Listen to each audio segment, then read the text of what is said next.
Hello, welcome back to Math with Patrick. It's April 6th, and we're solving problem 96 from this Daily Epsilon calendar. And apparently, the answer is 6 today. So that means when we plug in a 6 here and here, we should get the number root 20, or the square root of 20.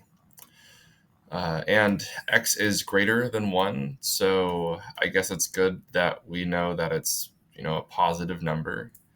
Plugging in negative numbers into factorials is kind of strange, and it's well defined if you want it to be, and we can get into that a little bit later.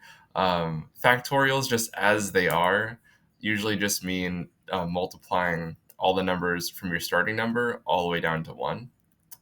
And so it's a little bit strange to think of like -2 factorial, because it's like, do you count up to the -1?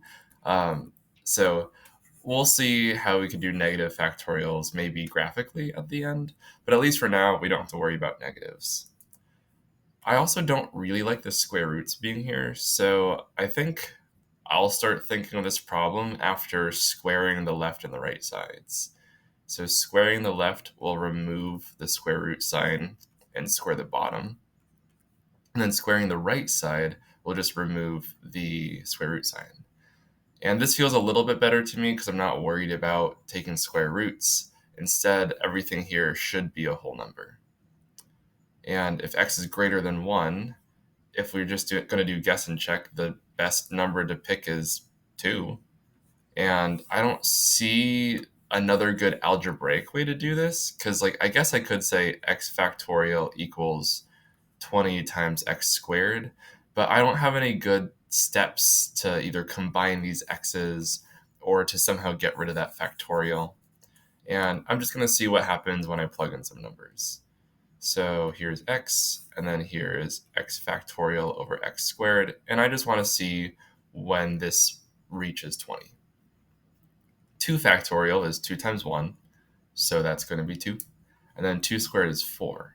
So 2 over 4 is going to be a half.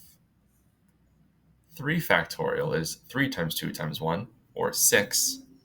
And 3 squared on the bottom is going to be 9. So that's going to be the same as 6/9, or 2/3. A 4 factorial on the top is going to give us 24. And then the 4 squared on the bottom is going to be 16. And I can see how dividing by 8 on the top and bottom, I'm going to get 3 halves. So all of these numbers are kind of small for now, but I can see that they're increasing. And this makes sense to me because I know the factorial function grows a lot more quickly than the squared function. And so I'm expecting to reach 20 and then keep going past it. So if we do 5 for x, that's going to be 120 over 25. Looks like they have a common factor of 5, so that's going to be 24/5, I believe. And that's just not the number 20 yet. So it looks like now when I plug in the 6, this should work, because again, it's today's date. 6 factorial is 720. That's 6 times 5 times 4 times 3 times 2 times 1. And then we're doing this over 6 squared, or 36. Let's inspect this fraction a little bit, and it might be nicest to write it in factored form instead. This way I can find some cancellations in the top and bottom of my fraction. And actually, yeah, this is a lot easier for me to see. I can see that these 6's cancel, and then this 6 on the bottom is going to cancel with this 3 times 2. And so all I'm left with is the number 20. So when we plug in a 6, we get a 20. So over here, when we plug in a 6, we're going to get the square root of 20. And so this is good enough for me. I now know that x is 6, because we got a 20 right here. So let's take a look at this on a graph and see maybe why this condition is important and what would happen if we tried plugging in some negative values for x. Let's try it out. I'll write a function. I'll do the square root of x factorial. And here's actually what I was talking about earlier, where with that factorial function, you can extend it to non-whole numbers. and including negative numbers too. It gets this weird pattern on the left, and honestly, I don't have a good way to explain why this is the case, but it does track all of the factorial numbers that we were using when plugging in whole numbers like 4 or 5 or 6. So it just kind of extends the idea to all real numbers, and then it has this really funky behavior with the negative numbers. Anyways, I was going to square root the top and then divide it by x, and then I want to see when this reaches root 20.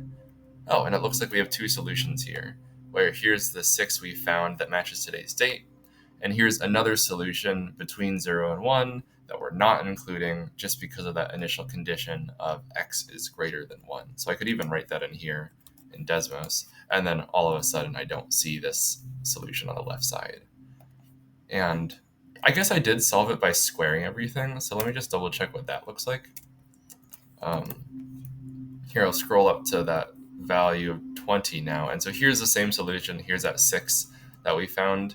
Here's that other solution that was less than 1. But after squaring everything, we also got all of these other kind of strange negative answers. Wow, this one's exactly -7. That's kind of weird. I don't have a really good explanation, honestly, about the negative side of that factorial function, but I do know that if you plug in a 6, you'll get a 20 here, or if you plug in a 6, you'll get a root 20, or the square root of 20 here. So that's all from me. Thanks for coming along. I'll see you tomorrow. Bye.